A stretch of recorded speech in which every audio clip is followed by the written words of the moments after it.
afternoon to you, Kathy. Well, I'm going to ask my colleague to just pan and show you the number of commuters that are now using buses as an alternative mode of public transport. Remember that the taxis and many taxi ranks around Cape Town are actually not operating, and as a result, commuters are now left to use buses as another alternative mode of transport. Although Golden Arrow has tried to limit its operations around the mother city due to the fact that there was a bus driver who was injured this week. So they did announce that commuters need to make other alternative arrangements for being able to be transported to places of work, particularly people who are coming from various communities outside of Cape Town, coming into Cape Town. This is the workforce of Cape Town.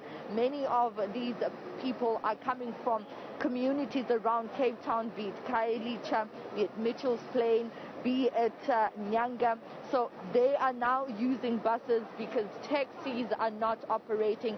Taxi buses, as we speak, are in meetings with the Minister of Transport, Fikile Mbalula, as well as the MEC for Transport in the province, Dalen Mitchell.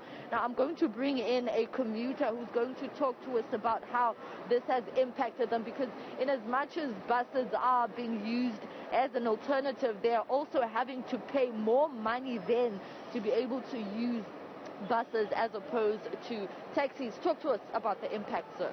Yeah, you see, the thing is, this taxi violence is going on. It's making it it's costing us a lot of money, because the bus is charging us now 36 rand, where we usually take trains, and the train system is also not so good, you understand? So, and we're coming late at home, and we leave home early, so it means there's lesser time for our family. So it's affecting us here. Thank you so much. It makes so much sense. They live in the very early hours of the morning from their homes and come back late, which limits their time with families. And another important thing to note is that they now have to pay more money to be able to use buses, because they're just slightly more costlier than the mini bus taxis. Now, again, Kathy, it's important to note that the Minister of Transport nationally is back. Fikile Mbalula is currently engaging Kodeta and Kata as we speak. We will be, of course, also engaging with them to find out what they have been discussing throughout this afternoon. There is a stalemate. They are not reaching an agreement. There was an agreement that was supposed to be signed, but that didn't happen.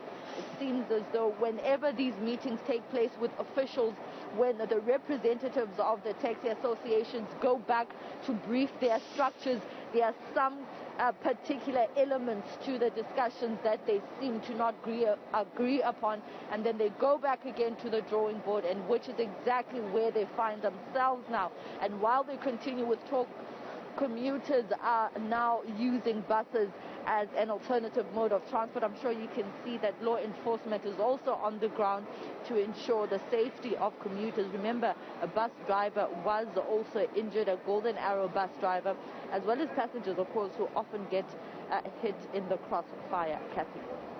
All right, Athi, we're going to leave it there for tonight. That's a picture of what it looks like in Nyanga, as many commuters, of course, have limited options when it comes to getting around due to that taxi-related violence.